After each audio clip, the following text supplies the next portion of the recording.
Hello दोस्तों, कैसे हो आप सभी लोग। तो आज हमारा नेक्स्ट लेक्चर इलेक्ट्रोकेमिस्ट्री का। तो लास्ट लेक्चर में हमने बात की थी कि भाई हमारे पास नस्ट इक्वेशन की हमने बात कर ली थी। क्लियर है। नस्ट इक्वेशन में हमने फॉर्मूला देखा था कि नस्ट इक्वेशन क्या होता है कि ई सेल होता है हमारा ई नॉट सेल, मतलब इलेक्ट्रोड का potential, standard electrode potential minus के। अगर हम बात करें तो हमारे पास क्या आता था कि R T N F L N K L N Q आता था ये। इसी को ही हमने और मॉडिफाई करके लिख लिया था कि भाई हमारा जो ई सेल होगा वो किसके इक्वल होगा, ई नॉट सेल माइनस के 0.06 या 0.0591 अपॉन एन। और ये कितना आ जाएगा, log concentration of product upon concentration of reactant. ये लास्ट लेक्चर में हमने बात कर लिया था। फिर हमने ये बोला था कि भाई यहाँ तक ही हमने बात करी थी आई थिंक। ठीक है, फिर उसके बाद मैंने ये भी बताया था कि आपको हमारे पास जितना भी इलेक्ट्रोड का डेटा होता है वो किसमें गिवन होता है, रिडक्शन पोटेंशियल में गिवन होता है। किसमें गिवन होता है, रिडक्शन पोटेंशियल के लिए। तो मैंने ये बोला था कि ये जो इक्वेशन है तो मैं इसको और चेंज करके लिखूं। तो मुझे अगर ई सेल चाहिए तो मैं क्या करूंगा भाई, ई नॉट इसको मैं क्या लिख सकता हूँ, मान लो कि मेरे पास कोई एक जेड है, एक्स चार्ज है, तो ये हमारा क्या हो जाएगा, जेड हो जाएगा माइनस के 0.06 अपॉन एन, लॉग प्रोडक्ट की कॉन्सेंट्रेशन अपॉन रिएक्टेंट की कॉन्सेंट्रेशन। ये मेरे लिए किसका था, ये मेरा जो डेटा था वो रिडक्शन पोटेंशियल के लिए था। क्लियर है। अब मुझे रिडक्शन पोटेंशियल का मतलब क्या होता है कि भाई हमारे पास कैथोड है, कैथोड पर ही तो होगा ना हमारे पास। कैथोड पर जनरली क्या होता है, रिडक्शन होता है दोस्तों। तो अब मान लो कि उसने एनोड ऑक्सीडेशन दे दिया, आप बोल रहा है ऑक्सीडेशन पोटेंशियल का डेटा गिवन है, वहां से आपसे ई सेल कैलकुलेट करवा रहा है। तो बस मैंने क्या बताया था कि जो डेटा गिवन होगा अगर वो रिडक्शन पोटेंशियल में है तो आप उसको किस में कन्वर्ट कर दोगे, ऑक्सीडेशन पोटेंशियल में, by the change of its sign. Clear है दोस्तों। तो यहां तक हमने लास्ट लेक्चर में बात कर ली। क्लियर है। तो अभी तक हम डिस्कस करें कि हमने अभी तक क्या क्या किया है। हम लोगों ने अभी तक ये देखा, अभी तक टिल नाउ, कि भाई हमारे पास क्या होता था, डिफरेंट इलेक्ट्रोड्स होते थे। डिफरेंट क्या होते थे दोस्तों, इलेक्ट्रोड्स होते थे। ठीक है। अब इन डिफरेंट इलेक्ट्रोड की वजह से क्या मिलता था हमारे पास, ई नॉट सेल। हाँ की ना। इसकी वजह से ही तो अपने को इलेक्ट्रोड पोटेंशियल मिलता था। और क्या होता था कि भाई इसी में ही डिफरेंट कॉन्सेंट्रेशन भी होते थे। ये कनेक्ट कर पा रहे, इसका मतलब क्या है कि जैसे डेनियल सेल कि हमारे पास क्या होता था, जेड एन से Zn2 प्लस, ये एक्वस में होगा दोस्तों। इसकी कुछ कॉन्सेंट्रेशन होगी कि मान लो C1 है इसकी कॉन्सेंट्रेशन। क्लियर है। फिर कैथोड था, ये एक्वस, ये हमारा कैथोड सॉलिड में था, इसकी कुछ कॉन्सेंट्रेशन C2 होगी। हमने इस सेल की बात कर ली थी, अभी तक यही करते हुए आ रहे हैं अपन। इसी पर ही हम क्या करते थे भाई कि ई नॉट सेल निकाला, स्टैंडर्ड इलेक्ट्रोड पोटेंशियल। फिर हमने क्या कर लिया, इसी पर ही हमने लगाकर हमने क्या कर लिया था, अपने को नस्ट इक्वेशन अप्लाई कर लिया। तो ईएमएफ ऑफ द सेल मिल गया था, ईएमएफ ई सेल अपने को मिल गया था। अब मैं ये बोलूं आपसे कि मान लिया जाए कि भाई इस बार अगर हम ये चेंजेस करें, नाउ लेट्स एज्यूम या लेट्स कंसीडर, हमारे पास एक मेटल, ठीक कोई सा भी मान के चल रहा हूं मैं, जिंक ही मान के चल रहा हूं, जिंक का ही अगर ऑक्सीडेशन हो रहा हो, क्लियर है, और जिंक का ही रिडक्शन, तब क्या हो। मैंने ये बोला कि भाई इस बार हमारी जो इलेक्ट्रोड है वो क्या है, वो सेम हो जाए। इलेक्ट्रोड कैसी हो जाए, सेम हो जाए, तब क्या होगा। अब मेरा क्वेश्चन ये है आपसे कि भाई मैंने इलेक्ट्रोड को सेम कर दिया, और सेम कर दिया तो मेरा ये क्वेश्चन है, क्या फ्लो ऑफ करंट होगा। सोचो आप, क्या फ्लो ऑफ करंट होगा। पहले क्या था, डिफरेंट इलेक्ट्रोड थी कि भाई एनोड हमारी जिंक की हो गई, कैथोड हमारी कॉपर की। इस बार स्लाइटली चेंज कर दिया। हमने ये देखा कि जब डिफरेंट इलेक्ट्रोड थी, करंट फ्लो हो रहा था किस डायरेक्शन में, opposite of flowing of electrode. Clear है। नाउ इलेक्ट्रोड इज सेम, तो क्वेश्चन ये है कि फ्लो ऑफ इलेक्ट्रॉन होगा, क्या फ्लो ऑफ इलेक्ट्रॉन होगा, क्या करंट, फ्लो ऑफ करंट छोड़ो, मैं यहां पर और तरीके से फ्लो ऑफ करंट होगा। फ्लो ऑफ करंट होगा दोस्तों, आपका आंसर होगा बिल्कुल सही। आपने यस बोला है तो करेक्ट है, नहीं बोला है तो गलत हो आप लोग। स्टिल क्या होगा, करंट फ्लो होगा। क्यों होगा, उसका रीजन ये है कि भाई आपको अभी तक ये समझ में आया कि भाई हमारा इलेक्ट्रोड था, ये दोनों इलेक्ट्रोड तक डिफरेंट थी, उसकी दोनों की क्या थी, कॉन्सेंट्रेशन अलग थी। हमें ये समझ में आता था कि भाई उस वक्त हमारे पास ई नॉट सेल था। हाँ कि ना, यहां से हमने ई नॉट बहुत निकाला हुआ, फिर नेक्स्ट इक्वेशन लगा के ई सेल हमने कैलकुलेट किया हुआ था। क्लियर है, तो वहां पर हो रहा था। इस बार हमने इलेक्ट्रोड सेम रखी है, सेम इलेक्ट्रोड के बाद मैं यही बोल रहा हूँ, क्या कुछ डिफरेंस आएगा? डिफरेंस आएगा। डिफरेंस ये, पहला आंसर तो ये हो गया कि फ्लो ऑफ इलेक्ट्रिसिटी होगा। क्लियर है, पर आंसर ये सर सेम तो हो गया है ना, इलेक्ट्रोड, इलेक्ट्रोड कैसी है मेरी, सेम है। तो ये हो कैसे रहा है, करंट जो है वो फ्लो हो रहा है, कैसे हो रहा है? तो इस बार दोस्तों जो करंट फ्लो होगा ना, वो किसकी वजह से होगा, due to different concentration, due to different concentration. क्या ये आपको समझ में आया? मैं ये मान के चल रहा हूं कि भाई देखो, सेम इलेक्ट्रोड है, ठीक है, सेम इलेक्ट्रोड से इस बार होगा क्या? सर मुझे ये समझ में आता है कि अगर सेम इलेक्ट्रोड हो गई, सेम इलेक्ट्रोड हो गया, तब होगा क्या कि सर मैं ई नॉट सेल कैलकुलेट नहीं कर पाऊंगा, क्योंकि जब सेम ही हो गया तो डिफरेंस ही नहीं रहेगा, तो काहे का मैं ई नॉट सेल कैलकुलेट कर पाऊंगा? नहीं होगा। हम करते क्या थे, अपन एक कंपार्टमेंट लेते थे, ये मेरी क्या थी, एक एनोड थी। क्लियर है, ये दूसरा कंपार्टमेंट ले लिया हमने, और इस बार हमारे पास ये है। इस बार जो हमारी एनोड है वो जिंक की है, कैथोड भी हमारा जिंक का है। इसका क्या होगा, ऑक्सीडेशन, एनोड है तो। और इसका क्या होगा, रिडक्शन। क्या ये बात समझ में आ रहा है? और ये कनेक्टेड है। क्लियर है, और ये एक वायर गया वोल्टामीटर, और ये यहाँ से। क्या ये बात समझ में आया? तो इस बार हमारे पास पोटेंशियल डिफरेंस तो होगा नहीं। मैं अगर बोलूं कि भाई ये वाली इलेक्ट्रोड का पोटेंशियल या फिर इसका पोटेंशियल जो होगा वो क्या रहेगा, सेम रहेगा, तो मतलब ई नॉट सेल तो हम कैलकुलेट नहीं कर पाएंगे। बट मुझे ये पता है ना कि जो सॉल्यूशन है, बेटा इसमें जो सॉल्यूशन है, इसकी तो कॉन्सेंट्रेशन सेम नहीं है ना, इसकी कॉन्सेंट्रेशन तो डिफरेंट है। मान लो अगर ये, अगर कुछ भी है, कि मान लो अगर ये एक्स है, तो इसकी कॉन्सेंट्रेशन क्या होगी, तो मैंने ये बोला कि ई नॉट सेल क्या हो जाएगा, जीरो हो जाएगा। But different concentrations, due to this different concentration हमें मिले। तो ये रीजन होता है। तो ऐसे सेल्स को बोलते क्या है, तो ऐसे सेल्स को हम बोलते हैं बेटा, ऐसे हम सेल को बोलते हैं concentration cell, concentration cell. Clear है, तो आपको जो पॉइंट रिमेंबर करना है वो ये रखना है, पहला, कि जब हमारा कॉन्सेंट्रेशन सेल होगा, कॉन्सेंट्रेशन सेल होगा तो उसमें ई नॉट सेल होगा नहीं। क्यों नहीं होगा, क्योंकि उसमें इलेक्ट्रोड कैसी हो जाएंगी, डिफरेंट, डिफरेंट नहीं सेम। क्या ये बात क्लियर है दोस्तों? क्लियर है, बहुत बढ़िया। तो आपको पहचानना कैसे, पहचानना इजी है, कि अभी तक हमने ये बात करा कि भाई अगर हमारे पास नॉर्मल है, मतलब नॉर्मल कंपार्टमेंट, नॉर्मल इलेक्ट्रोकेमिकल है, सेल है, तो उसमें अगर मेरा इलेक्ट्रोड, नॉर्मल में जो इलेक्ट्रोड थी वो कैसी थी, डिफरेंट थी। और डिफरेंट थी तो हमें क्या मिल रहा था, ई नॉट। क्लियर है, इसी पे हम अप्लाई कर लेंगे क्या, ईस्ट नस्ट इक्वेशन। क्या ये बात समझ में आई है आपको, नस्ट। चलिए, नेक्स्ट इक्वेशन ऊपर भी लगा सकते हैं, नीचे भी लगा सकते हैं, बट डिफरेंस ये रहेगा कि भाई जब मैं कॉन्सेंट्रेटेड सेल की बात करूंगा, जब मैं कॉन्सेंट्रेशन सेल की बात करूंगा, तब उस वक्त इनस्ट इक्वेशन जो होगा सीधा ही निकलेगा। कहने का मतलब ये है कि जो अगर मैं ई सेल निकालूंगा, नॉर्मल जो नेक्स्ट इक्वेशन थी वो ये थी, E naught cell minus 0.06 upon N, और ये क्या था, लॉग प्रोडक्ट की कॉन्सेंट्रेशन अपॉन रिएक्टेंट का कॉन्सेंट्रेशन। क्लियर है, अब मुझे ये पता चल गया कि मेरे पास जो इलेक्ट्रोड है वो सेम है। इलेक्ट्रोड अगर सेम हो जाएगा तो ई नॉट, ये वाली जो वैल्यू है वो जीरो हो जाएगा, और ये अगर जीरो हो जाएगा, कोई झंझट ही नहीं है, आप सीधा प्रोडक्ट निकालो, जो ई सेल निकलेगा वो हमारा ये है। क्या ये आपको समझ में आया दोस्तों?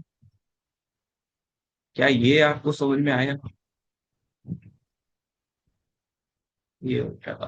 तो ये कब है? जब कॉन्सेंट्रेशन सेल है।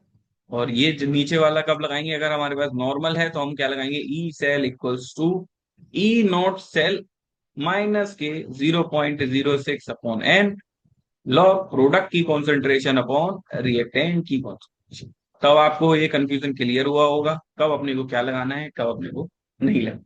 ई नॉट सेल का खेल है। क्या ये बात क्लियर है? तो ये हमने बात कर ली थी। अब मेन बात ये आती, क्या क्या हमारे पास ऑलवेज सेम इलेक्ट्रोड होगा? क्या हम कोई और भी इलेक्ट्रोड की हम बात कर सकते हैं क्या? तो हम अब यहां पर जो बात करेंगे वो बात करेंगे टाइप्स ऑफ इलेक्ट्रोड। क्या बात करेंगे? टाइप्स ऑफ इलेक्ट्रोड्स की बात करेंगे अगर, कि कौन कौन से टाइप की इलेक्ट्रोड हो सकती है। क्लियर है? तो अभी तक सब कुछ पैटर्न क्लियर है कि हमने लास्ट लेक्चर में बात की थी नस्ट इक्वेशन की। नस्ट इक्वेशन में हमने रिडक्शन पोटेंशियल टर्म में देख लिया था और ऑक्सीडेशन टर्म में पोटेंशियल देख लिया था। उसके बाद हमने बात करी है कि भाई अगर हमारे पास डिफरेंट इलेक्ट्रोड ना होकर सेम इलेक्ट्रोड हो जाए तब क्या होगा। तब उस केस में देखा था कि भाई अगर सेम इलेक्ट्रोड हो जाएगा तो ई नॉट सेल नहीं मिलेगा हमें। ई नॉट सेल नहीं मिलेगा तो वो चक्कर खत्म, तो हम ई सेल कैलकुलेट करेंगे। क्या ये आपको समझ में आया? अब हमें ये समझ में आया था कि जब हमारे पास कॉन्सेंट्रेशन सेल था तो उसमें हमारे पास जो फ्लो ऑफ करंट था वो क्यों मिल रहा था? क्योंकि डिफरेंट कॉन्सेंट्रेशन थी। डिफरेंट कॉन्सेंट्रेशन होगी उसकी वजह से भी हमें मिल जाएगा। क्लियर है? अब हम ये बात करेंगे भाई हमारे पास जो इलेक्ट्रोड है वो कौन कौन से टाइप की इलेक्ट्रोड हो सकती है। क्लियर है? तो हम यहां पर चार टाइप की इलेक्ट्रोड पढ़ते हैं। कितने टाइप की दोस्तों? चार टाइप का। पहला मेटल मेटलाइन इलेक्ट्रोड। दूसरा हम बात करेंगे भाई हमारे पास आ जाए gas ion electrode. Gas gas ion electrode, ये गैस आयन हो जाएगा। ठीक है?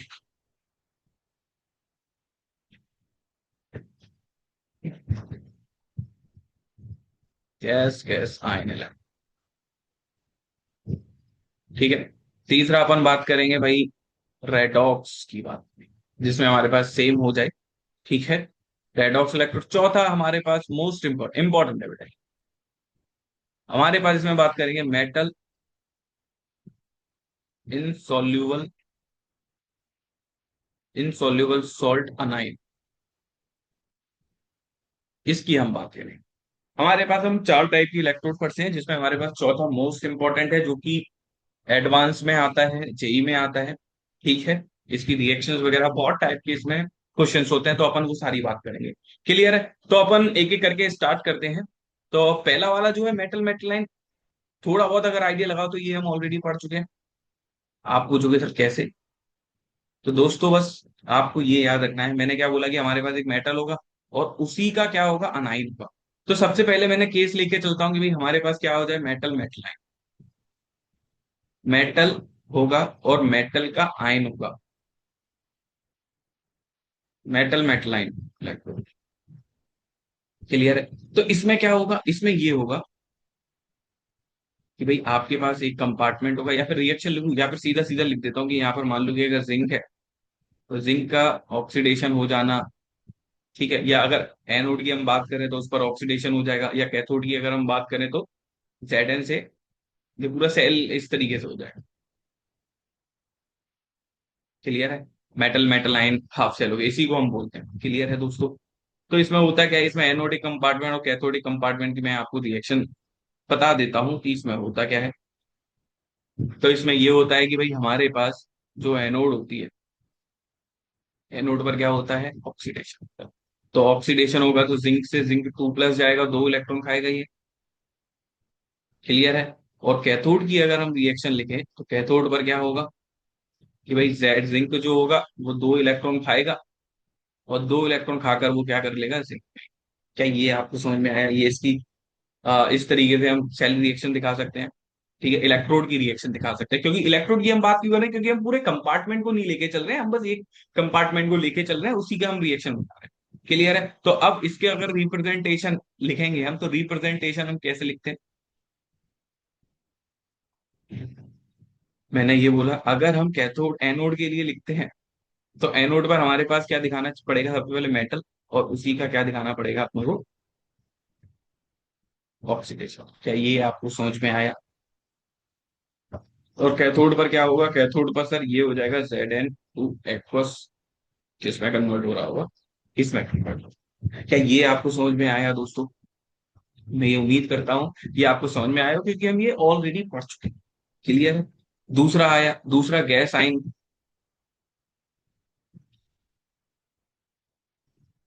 गैस गैस आइन इलेक्ट्रोड। इसमें क्या था ये आप ऑलरेडी पढ़ चुके हो। इसमें कैसे पढ़ चुके हैं आप, देखो आपने शी पढ़ा था, स्टैंडर्ड हाइड्रोजन इलेक्ट्रोड। इसमें भी क्या था कि भाई हमारे पास क्या होगा, एक बीकर होगा, मान लो एक कंपार्टमेंट है, ठीक है। इसमें मैंने ये बताया था कि भाई इसमें हमारे पास क्या होता है कि भाई एक इलेक्ट्रोड होती है। ये इसको हम बोलते क्या, ये जो था इसको हमने बोला क्या था, प्लेटिनम वायर बोला था। हाँ की ना, अरे ये थोड़ा डायग्राम थोड़ा तरीके से बनाते हैं तो। कुछ इस तरीके से था, ठीक है। और ये यहाँ पर क्या था, एक ब्लॉक था। ये हमारा क्या था, प्लेटिनम का वायर था। हाँ कि ना, ये प्लेटिनम का ही हम इसमें क्या लेके चलते हैं, वायर लेके चलते हैं, ठीक है। तो अपन जब ऐसा हो गया तो हमने ये बोला कि अंदर क्या होगा, हाइड्रोजन। अच्छा, ये जो अंदर होगा सॉल्यूशन होगा वो किसका होगा सर, इसी के एनाइन का होगा। मान लो कि एक्वस HCl है, एक्वस HCl हो जाएगा। यहाँ से हमारे पास क्या हो रही होगी, हाइड्रोजन अंदर जा रही होगी। क्लियर है? यहाँ से हाइड्रोजन का अंदर आना, प्लेटिनम वायर है, प्लेटिनम वायर इसमें लगा हुआ होता है। क्लियर है दोस्तों? तो ये हम ऑलरेडी पढ़ चुके हैं। तो इसमें हमारे पास क्या था, ये क्या हुआ, हाँ। तो इसमें अपन जो बात करेंगे वो ये बात करेंगे भाई, इसमें हमारे पास जो क्या होगा, हाइड्रोजन है। क्लियर है? अब मैं यहाँ पर अगर एनोड की बात करूं तब एनोड पर रिएक्शन क्या होगी, तो आपको पता है एनोड पर क्या होता है, ऑक्सीडेशन होता है। तो ऑक्सीडेशन में कैसे दिखाऊंगा, मैं ये दिखाऊंगा कि सर H2 जो है वो 2H+ आयन में टूट गया और यहाँ पर निकाल दिया। क्लियर है? अब इसी को अगर मैं कैथोड की टर्म में दिखाऊंगा, कैथोड का मतलब क्या होता है, रिडक्शन होता है। और जब रिडक्शन होगा तो इसी का होगा, तो 2H+ आयन होंगे, यही दो इलेक्ट्रॉन खाएगा और ये दो इलेक्ट्रॉन खाएगा, तो H2 में क्या। क्या ये आपको समझ में आया? क्लियर है? और सेल रिप्रेजेंटेशन की अगर मैं बात करूं, इसको अगर मैं रिप्रेजेंटेशन कैसे करके दिखाएंगे, तो कैसे दिखाएंगे, अगर मुझे एनोड का लिखना है तो एनोड के लिए यहाँ पर प्लेटिनम एक इलेक्ट्रोड थी। क्लियर है? और यहाँ पर हमारे पास क्या हो जाएगा, जो H2 है, जो कि गैस है, वो कन्वर्ट किस में होगा, H। क्लियर है? ये क्या हो जाएगा, एनोड, ये आपका क्या हो जाएगा, ऑक्सीडेशन हो रहा है, एनोड हो जाएगा। और यहाँ पर अगर मैं कैथोड की रिएक्शन लिखूं तो कैथोड, कैथोड पर क्या हो जाएगा, यही H+H2 उल्टा। क्या ये आपको समझ में आया? ये एनोड कैथोड की हमने बात कर ली है। दूसरा वाला, ये दो सेल तो हम ऑलरेडी पढ़ चुके हैं, इसलिए मैं ज्यादा नहीं बोल रहा हूँ। ठीक है, ये आपको समझ में भी आ रहा होगा कि एनोड पर क्या होता है, कैथोड पर क्या होता है। क्लियर है दोस्तों? अब हम बात करेंगे तीसरा वाला, जो हम बात करेंगे रेडॉक्स की। अच्छा, रेडॉक्स में भी हम इसमें बात करें तो हमारे पास क्या होता है कि हमारे पास जो मेटल होता है, एक मेटल होगी, उसी के ही क्या होंगे, दो आयन होंगे। क्लियर है? जैसे अगर हम बात करें तो स्पेसिफिक एक एग्जांपल की हम लेकर बात करें तो उसमें क्या होता है, क्योंकि मेरे पास आयरन है, आयरन दो ऑक्सीडेशन स्टेट में रहता है, +2 और +3। आयरन किस में रहता है, +2 और +3 में रहता है। इसी की हम बात करेंगे, ऐसे को हम क्या बोलते हैं, रेडॉक्स बोलते हैं अपन। तो इसमें क्या होता है, इसमें ये होता है कि भाई आपके पास एक प्लेटिनम का इलेक्ट्रोड होगा। क्लियर है? एक अगर मुझे एनोड पर दिखाना है, मैं इसका डायग्राम नहीं बना रहा हूँ, डायग्राम अंडरस्टूड है कैसा बनेगा, ये हम बहुत पहले बना बना के देख चुके हैं। ठीक है, कि एनोड पर क्या हो रहा होगा, कैथोड पर क्या हो रहा होगा, मैं पूरा सेल नहीं बना रहा हूँ यहाँ पर। ठीक है, तो हमारे पास क्या है कि अगर मुझे ऑक्सीडेशन दिखाना है तो वो +2 से कहाँ जाएगा, +3 में जाएगा। क्लियर है? प्लेटिनम की इलेक्ट्रोड होती है, और मुझे अगर रिडक्शन का दिखाना है तो वो +3 से +2। अच्छा, एक पॉइंट आपको सेल रिप्रेजेंटेशन में पता होगा, वो ये पता होगा कि भाई अगर हमारे पास सेम अगर मेटल होती है, अगर सेम होते तो उसको हम कॉमा से दिखाते हैं। क्लियर है? और ये क्या हो जाएगा, क्या ये आपको समझ में आया? क्या ये आपको समझ में आया कि भाई रेडॉक्स इलेक्ट्रोड में क्या हो रहा है कि भाई हमारे पास एक ही मेटल आयन होगी, उसी का ही ऑक्सीडेशन होगा, उसी का ही क्या होगा, रिडक्शन होगा। तो यहां पर हमारे पास एनोड की जो रिएक्शन होगी वो क्या होगा, एनोड पर जो दोस्तों रिएक्शन होगी वो क्या होगा हमारे पास क्या। हाँ, तो भाई एक ही है, +2 जो है वो एक इलेक्ट्रॉन को छोड़ेगा और वो +3 में कन्वर्ट हो जाएगा। क्लियर है। और अगर हम कैथोड रिएक्शन बात करें तो कैथोड पर क्या होगा, रिडक्शन होगा, और रिडक्शन हो जाएगा तो एक इलेक्ट्रॉन खाकर वो ऐसे। क्या ये आपको समझ में आया दोस्तों। ये हमने रेडॉक्स की बात कि भाई इस तरीके से हम दिखा। इसके और भी अगर एग्जांपल लोगे तो एग्जांपल और भी आप लेना चाहो तो ये भी ले सकते हो, एसएन का ले सकते हो आप। जैसे यहाँ पर ये वाला एक एग्जांपल था, सिमिलरली आप ये वाला भी ले सकते हो एसएन का, SN+2 और +4। क्लियर है। फिर वही ऑक्सीडेशन दिखाओ, रिडक्शन दिखाओ, उसकी सेल की क्या रिएक्शन होगी क्या नहीं होगी, तो ये सारे काम आप कर लोगे, यहां तक कोई समस्या नहीं है। अब हम बात करेंगे जो मोस्ट इंपॉर्टेंट है वो है मेटल, मेटल लाइन, मेटल इन सॉल्युबल सॉल्ट। यहां तक तो कोई दिक्कत आया ही नहीं है। ठीक है, मेटल इन सॉल्युबल सॉल्ट, इन सॉल्युबल सॉल्ट अनाइन। मैं बिल्कुल बेसिक से समझाने का ट्राई करूंगा और मुझे उम्मीद है आपको समझ में आए। क्लियर है।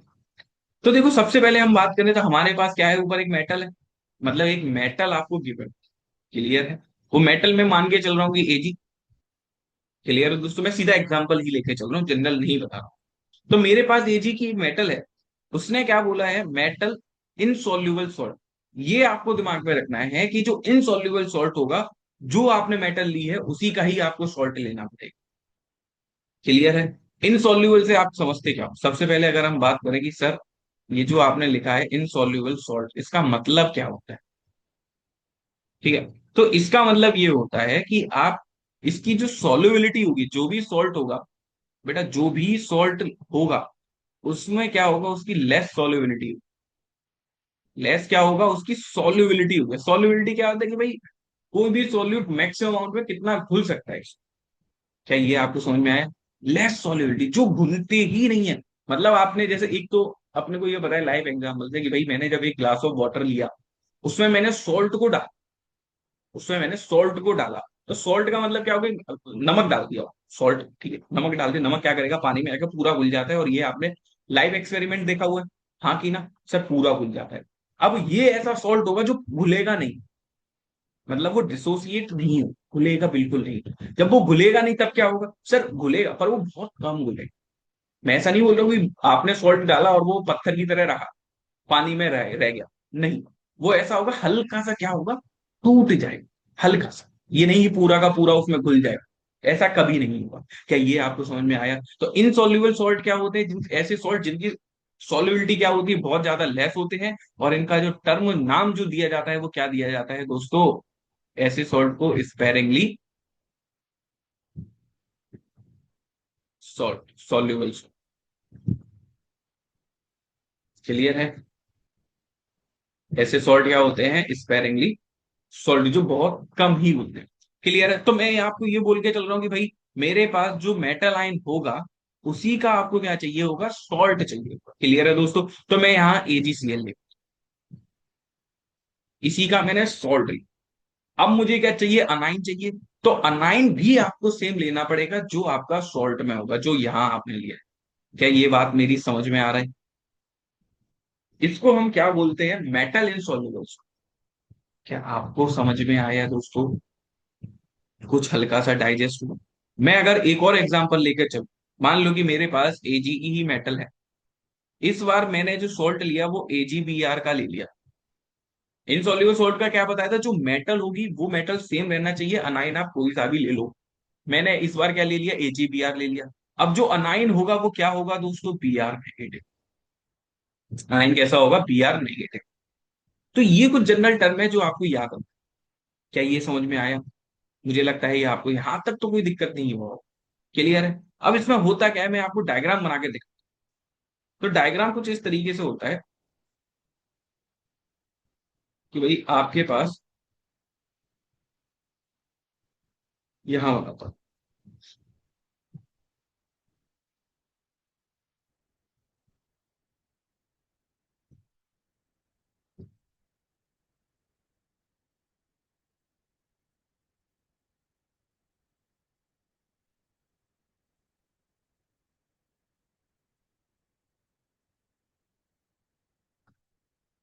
इसको मैं फिल कर देता हूँ।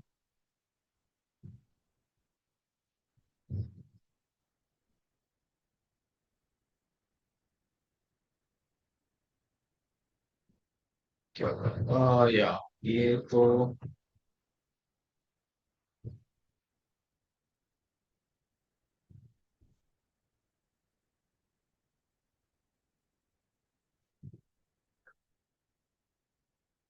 कोई नहीं, मैं इसको यूं ही फिल कर देता हूँ। ठीक है, ये मेरी क्या है, इलेक्ट्रोड है। ठीक है, क्लियर है? अब ये मेरा क्या है, एजीएल सॉल्ट है। अब यहां पर क्या होगा मेरे पास, मैंने ये बोला मेरे पास क्या है, इनसॉल्युबल सॉल्ट है। तो अब जब इनसॉल्युबल सॉल्ट होगा दोस्तों, तो ये वो क्या होगा, यहाँ पर चिपका होगा वो क्या होता है, इस इलेक्ट्रोड पर चिपका हुआ होता है। मैंने क्या बोला, ये यहाँ पर क्या होता है, चिपका हुआ होता है। क्लियर है? मेटल, उसी का ही इनसॉल्युबल सॉल्ट चिपका होगा। क्लियर है? यहाँ पर अब जो मेरा सॉल्यूशन होगा दोस्तों, वो सॉल्यूशन क्या होगा, मैंने क्या बोला था, इसी का ही अपने को अनाइन चाहिए। इसी का ही अपने को क्या चाहिए दोस्तों, अनाइन चाहिए। अब अनाइन क्या हो जाएगा, Cl नेगेटिव। क्लियर है? अब यहां पर जो पेस्ट है, ये वाला जो पेस्ट है ना, इसको हम क्या बोलते हैं, सॉलिड कोटिंग। हमने क्या कर दी, इसको कोटिंग कर दी। कोटिंग किसकी कर दी हमने, सॉलिड की कर दी। सॉलिड हमारे पास क्या हो जाएगा, AgCl। यहां पर जो भी आप लेके चलोगे उसकी आपने एक तरीके से क्या कर दी, इस पर कोटिंग कर दी। क्लियर है दोस्तों? तो मैं ये बोल सकता हूं कि मेरे पास एक Ag सिल्वर की एक इलेक्ट्रोड थी, उस पर हमारे पास क्या था, इनसॉल्युबल सॉल्ट था, जो मेटल पर, जो Ag पर क्या था, चिपका हुआ था। क्लियर है? अब हमारे पास नीचे क्या था, एक सॉल्यूशन था। सॉल्यूशन क्या था, उसमें अनाइन कंटेनिंग। क्लियर है दोस्तों? अब मेन बात ये है, क्या आपको अनाइन इंडिविजुअल मिलता है? मैं बोलूं कि जाओ यार आप Cl नेगेटिव लेकर आते हो, क्या आपको Cl नेगेटिव मार्केट में कहीं पर मिल जाएगा आपको? आप बोलोगे नहीं सर। ये किसकी फॉर्म में मिलता है सर, ये सॉल्ट की फॉर्म में मिलता है। तो मैं ये बोल सकता हूँ कि इसके साथ में एक कोई कटाइन भी होगा। हाँ सर, बिल्कुल सही बात है, कटाइन होगा बिल्कुल। तो कटाइन क्या होगा, तब आपको ये दिमाग में रखना है कि इफ कटाइन आपको जो लेना है, वो ये लेना है, किस, ठीक है? ये जो कटायन है दोस्तों, ये कटायन आपको दिमाग में नोट करके लिख लो, यहां से क्वेश्चन बन सकता है कि ये जो कटायन है, इसका रिडक्शन पोटेंशियल क्या होना चाहिए, कम होना चाहिए। किससे कम होना चाहिए, मेटल से। समझ में आया? जो मेटल आपने ले रखा है, जिसकी आपने रॉड ले रखा है, उसका, उससे रिडक्शन पोटेंशियल क्या होना चाहिए, कम। क्यों कम होना चाहिए, उसका रीजन मैं आपको समझाता हूँ। वो इसीलिए कम होना चाहिए क्योंकि आप ये सोचो कि अगर ये मेरा कैथोडिक कंपार्टमेंट है, और ये अगर कैथोडिक कंपार्टमेंट होगा, तो कैथोड का काम क्या होता है, गेन ऑफ इलेक्ट्रॉन, इलेक्ट्रॉन को पकड़ना। अब मेरे पास इलेक्ट्रॉन आएगा, यहां से इलेक्ट्रॉन आ रहा है। क्लियर है? अब यहां पर क्या है, इसको दो लोग दिखाई देंगे। पहला बात तो ये है कि भाई एक तो K+ भी है, और दूसरा मेरे पास जो है वो Ag भी है।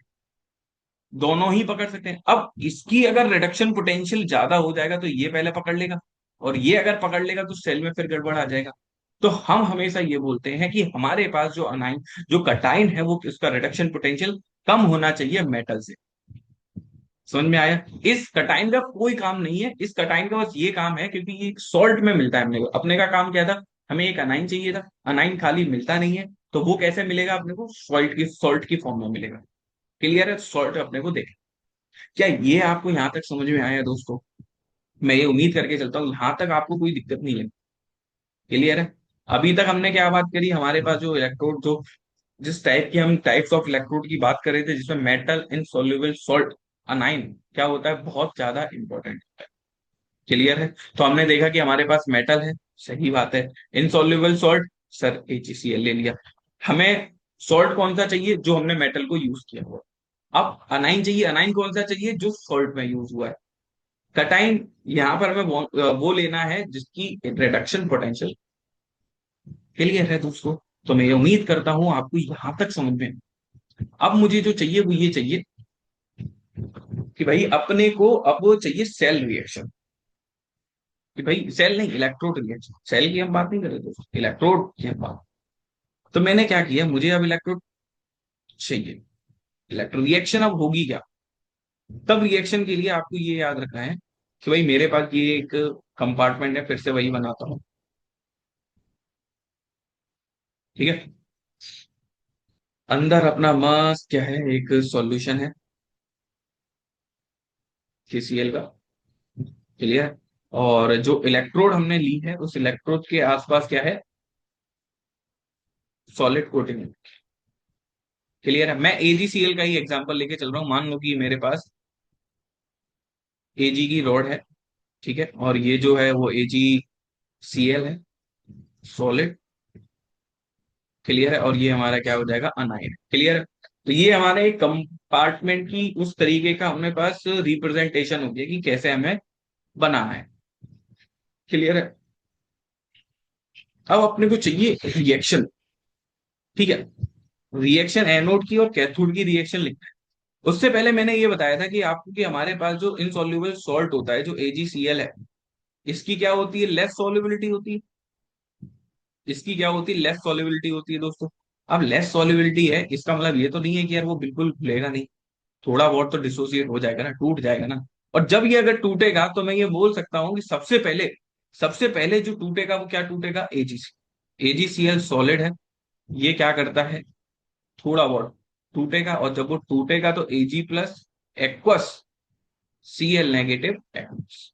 क्या ये बात समझ में आई आपको? सबसे पहले इस इनसॉल्युबल सॉल्ट का काम होता है ये अपना डिसोसिएट थोड़ा बहुत हो रहा है, वो हमने मेंशन कर लिया। क्लियर है? अब क्या होगा मेरे पास, अब जो रिडक्शन है, रिडक्शन में मेरे पास दो आयन है। क्लियर? अब इलेक्ट्रॉन खाने वाला कौन होगा, Ag होगा। और जब वो इलेक्ट्रॉन को खा लेगा तो हमारे पास जो रिएक्शन हो जाएगी वो क्या हो जाएगी, Ag सॉलिड बन जाएगा। मेरे पास जो हो जाएगा ये क्या बन जाएगा, Ag। क्लियर है दोस्तों? तो अब मेरे पास जो टोटल जो रिएक्शन होकर आएगी इन दोनों रिएक्शन को जोड़कर, तो वो मेरे पास ये आ जाएगा, AgCl सॉलिड है। क्लियर है? इससे जो रिएक्शन बनी वो मेरे पास क्या बना, Ag सॉलिड, हाँ की ना, और Cl नेगेटिव एक्वस। ये रिएक्शन आपको याद रखना है, ये रिएक्शन आपको याद रखना है। बाकी अभी तक हमने जो पढ़ा, अभी तक हमने ये देखा कि हमारे पास अगर एनोड की रिएक्शन लिखनी होती थी तो जिंक से Zn2+ अपने को लिखते थे। और अगर इसी का ही अगर मुझे, या फिर दूसरा क्या होता था, रिडक्शन अगर मुझे दिखाना है तो दो इलेक्ट्रॉन खाया और मैंने ये रिएक्शन को ही मेंशन कर दिया। क्लियर है दोस्तों? तो आपको क्या करना है, इस वाली टाइप की रिएक्शन में, मेटल इनसॉल्युबल सॉल्ट में, आपको ये दिमाग में रखना है कि इसमें दो तरीके से दो रिएक्शन होती है। कि भाई जो सॉल्ट है वो पहले डिसोसिएट होता है, फिर हम जब कैथोडिक कंपार्टमेंट की बात कर रहे हैं, कैथोड पर क्या होता है, कैथोड पर क्या होता है सर, रिडक्शन होता है, मतलब गेन ऑफ इलेक्ट्रॉन। और अपने को दिख रहा है कि गेन ऑफ इलेक्ट्रॉन किसका होगा, जिस पर पॉजिटिव। क्या ये आपको समझ में आया? तो मेरे पास ये जो मैंने रिएक्शन लिखा है, ये किसकी है, कैथोड की है। सर ये कैसे पता चला कैथोड की है? तो मुझे ये पता है कि ये सॉल्ट है। अब इस सॉल्ट पर जो चार्ज है वो Ag पर प्लस होगा, Cl पर -1 होगा। सही बात है। अब यहां पर ये कितना हो गया, 0 हो गया, ये माइनस है। माइनस से माइनस Cl का सेम है, कोई मतलब नहीं है। अब Ag+1 से 0 गया, मतलब इसने एक इलेक्ट्रॉन खाया होगा, तभी तो वो पॉजिटिव चार्ज कम हुआ है। और जब कम हुआ है तो वो 0 पर आ गया। तो इसका क्या हुआ, रिडक्शन हुआ। और रिडक्शन अगर होगा तो कहाँ होगा, क्या? क्लियर है? अब आपके दिमाग में ये आएगा कि सर क्या हमें हमेशा जब भी रिएक्शन लिखनी होगी तो 2 स्टेप में लिखना पड़ेगा? तो मैं आपको ये बोलूंगा, आप सीधा याद रखो। वो क्या याद रखना है मैं आपको समझाता हूं। ऐसे याद रखो आपको कि भाई हमारे पास जो मेन काम है इस वाली रिएक्शन है वो AgCl का ही है। क्लियर है? AgCl सॉल्ट दिमाग में रखना, इनसॉल्युबल सॉल्ट है। इस पर पॉजिटिव चार्ज है, हाँ की ना सर? बिल्कुल सही बात है। अब अगर मुझे इसका रिडक्शन दिखाना है तो इलेक्ट्रॉन अगर आएगा तो इलेक्ट्रॉन कौन खाएगा? ये अनाइन है और ये कटाइन है सर, इलेक्ट्रॉन Ag का है। अभी ये सॉल्ट है, अब अगर ये इलेक्ट्रॉन खा लेगा तो Ag सॉलिड बन जाएगा। सर सही बात है। अब ये तो एक्वस में होगा ना, Cl नेगेटिव कहाँ आ जाएगा? एक्वस में। आप ऐसे याद रखो। क्लियर है? और इसी का अगर मैं उल्टा कर दूं, मैं अगर इसी का ही उल्टा कर दूं कि Ag सॉलिड है, ठीक है, और ये यहाँ पर Cl नेगेटिव है, इसको मैंने Ag प्लस और Cl नेगेटिव में दिखा दिया, ये भी एक्वस ये भी एक्वस, क्योंकि जब एक इलेक्ट्रॉन छोड़ा तो वो सॉल्यूशन बन चुका, सॉल्यूशन में आ गया तो मेरे पास AgCl और एक इलेक्ट्रॉन खा गया। तो ये क्या हो रहा है? ये जो रिएक्शन है, अगर आपको लॉजिक देखो तो ये चार्ज जीरो है, ये प्लस वन है, और जीरो से वन का क्या मतलब है? Sir oxidation. और इसका ये सेम। तो समझ में आया? पॉइंट को कैच किया? वो पॉइंट को आपको ये कैच करना है कि सबसे पहले मैं स्टार्टिंग से समझाता हूँ, दोबारा से समझाता हूँ, कंफ्यूजन नहीं होता है। ठीक है? अभी तक हमने जो सेल की बात करी थी वो, ये समझ लो वन स्टेप रिएक्शन था। क्या होता था कि आपने सर गैल्वेनिक सेल में पढ़ाया है कि सर जिंक का ऑक्सीडेशन, ये हमने रिएक्शन लिखते थे, दो इलेक्ट्रॉन खा लिया। क्लियर है? अब दूसरा अगर आप कैथोड था, कैथोड पर रिडक्शन होता था, तो वो दो इलेक्ट्रॉन खाकर क्या कर लेगा? टू प्लस बना लेगा। ये हम रिएक्शन लिखते थे सर। सही बात है, ये एनोड की रिएक्शन हो गई, ये कैथोड का हो गया। क्लियर? समझ में आ रहा है? जब हमने मेटल इन सोल्यूबल सोल्ट की बात करी तो इसमें क्या था, एक से ज्यादा टाइप में रिएक्शन होता है। और ज्यादा क्यों होता है? क्योंकि जो सॉल्ट होता है ना, उस सॉल्ट की रिएक्शन पहले लिखा जाता है। अरे आप ऐसे सोचो, जब आयनिक में आपने पढ़ा था और हमने जब स्पेरिंगली सॉल्युबल सॉल्ट की बात की थी, तब आपने क्या बोला था कि सर इसका जो इक्विलिब्रियम होता है वो KSP होता है। अगर मेरे पास AgCl है, ठीक है, ये क्या है? स्पेरिंगली सॉल्युबल सॉल्ट है, तो ये किसमें बहुत कम टूटेगा? Ag प्लस और Cl नेगेटिव, हाँ कि ना? इसका जो इक्विलिब्रियम होगा, जो इक्विलिब्रियम होगा वो KSP बन चुका होगा, सॉल्युबिलिटी प्रोडक्ट। तो KSP अगर आप डिफाइन करने जाओगे तो प्रोडक्ट की कॉन्सेंट्रेशन ही होती थी ना दोस्तों, यही तो होता था ना। तो सिमिलरली जब हमारे पास, हमें पता है कि हमारा जो सॉल्ट है वो कैसा है? स्पेरिंगली सॉल्युबल सॉल्ट, मतलब बहुत कम क्या हो जाएगा? घुलेगा वो। और जब वो बहुत कम घुलेगा तब होगा क्या? तो हमने उसका डिसोसिएशन, जो भी इक्विलिब्रियम पर बात चल रही है, तो हमने उसका KSP लिख दिया। और जब हमने KSP लिख लिया है, उसके बाद हमने क्या किया है? इलेक्ट्रॉन को खिलाया है। क्योंकि मेन जो उस मेटल इन सॉल्युबल सॉल्ट में जो बात होगी ना दोस्तों, वो इस सॉल्ट की बात होगी। सॉल्ट का बहुत बड़ा रोल है। क्लियर है? तो आपको जो याद रखना है, ठीक है, सबसे पहले तो ये आपको ये तो थोड़ा क्लियर वाला करना था मुझे।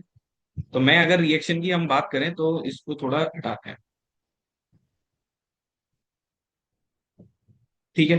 तो ये यहाँ पर एनोड की रिएक्ट कैथोड की रिएक्शन लिख दी थी मैंने, और इसी का ही अगर मैं उल्टा करके लिख दूं तो मुझे क्या मिल जाएगा? एनोड का। क्लियर है? अच्छा, अगर मैं इसको रिप्रेजेंट करके दिखाऊं, इसकी सर रिप्रेजेंटेशन कैसी होगी कैथोड के लिए, तो उसके लिए आपको ये दिमाग में रखना है, सबसे पहले अनाइन, ठीक है, फिर सॉल्ट, इनसॉल्युबल सॉल्ट, फिर क्या आ जाएगा? मेटल। क्लियर है? ये क्या है? Cathodic compartment. ये क्या है? कैथोड। कैथोड के लिए कैसे? सर मुझे क्लियरली दिख रहा है कि यहाँ पर जो चार्जेस हैं, क्योंकि देखो हमेशा जब मुझे कैथोड और एनोड चेक करना होता है ना, तो मैं सिर्फ चार्ज के बेसिस पे कर लेता हूँ। सर इधर Ag कितना है? प्लस वन में है। इधर Ag कितना है? जीरो में। तो प्लस वन से जीरो गया, मतलब उसने एक इलेक्ट्रॉन खाया, और इलेक्ट्रॉन खाया मतलब कैथोड हुआ। क्लियर है? और यही अगर मैं एनोड की बात करूं तो एनोड के लिए क्या लिखना पड़ेगा दोस्तों आपको? इसी का उल्टा, मतलब मेटल, उसका सॉल्ट, और ये है। क्या ये आपको समझ में आया? क्लियर है? बाकी सब सेम रहेगा कि सर अगर मुझे एनोड से कैथोड जाना है तो मैं क्या करूंगा? चेंज ऑफ साइन कर दूंगा, तो मुझे दूसरे का। क्या दोस्तों यहां तक समझ में आया? क्या ये आपको समझ में आया? इंपॉर्टेंट है दोस्तों। यहाँ से मेटल इनसॉल्युबल सॉल्ट में क्या था, दो टाइप की, दो तरीके से रिएक्शन देखा जाता है कि सर जो सॉल्ट होता है, सॉल्ट पहले इक्विलिब्रियम पे KSP लिखना होता है, फिर हम देखते हैं कि इलेक्ट्रॉन कोई खाएगा, कौन खा रहा है, उसकी हमने रिएक्शन लिख ली और वहां से लिख दिया। क्लियर है दोस्तों? क्या ये आपको समझ में आया? तो अब अगर सॉल्ट की बात करें, सॉल्ट में अगर देखा जाए कि भाई कैसे अपन को करना है जल्दी जल्दी, तब आपको ये दिमाग में रखो, मैंने क्या बोला कि अपने को सॉल्ट से मतलब है, ठीक है।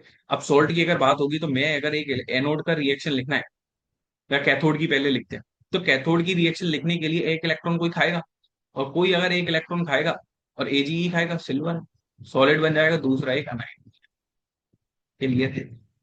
अब एनोड की रिएक्शन सर इसी का उल्टा हो जाएगा कि Ag जो है ये क्या करेगा, एक इलेक्ट्रॉन छोड़ देगा, Ag+ और Cl- और एक, अब ये दोनों मिलके क्या बना लेंगे, AgC। क्लियर है? क्या ये आपको समझ में आया? तो इसके लिए आप बस सिंपल ये याद रखो कि अगर रिएक्शन दिखानी है आपको, तब क्या दिखाना है, तब कुछ नहीं दिखाना। बस ये आप रिप्रेजेंटेशन लिख लो कि अगर एनोड पर लिखना है तो मेटल है, उसका मेटल आयन। क्लियर है? यहाँ पर उसका अनायन रहेगा। तो इसका इसका क्या हो रहा है, 0 से +1 मतलब ऑक्सीडेशन। क्लियर है? और जो कैथोड की दिखानी है तो अनाइन यहाँ आ जाएगा, फिर एक सॉल्ट आ जाएगा इसी का उल्टा, और ये यहाँ पर H। क्या ये आपको समझ में आया?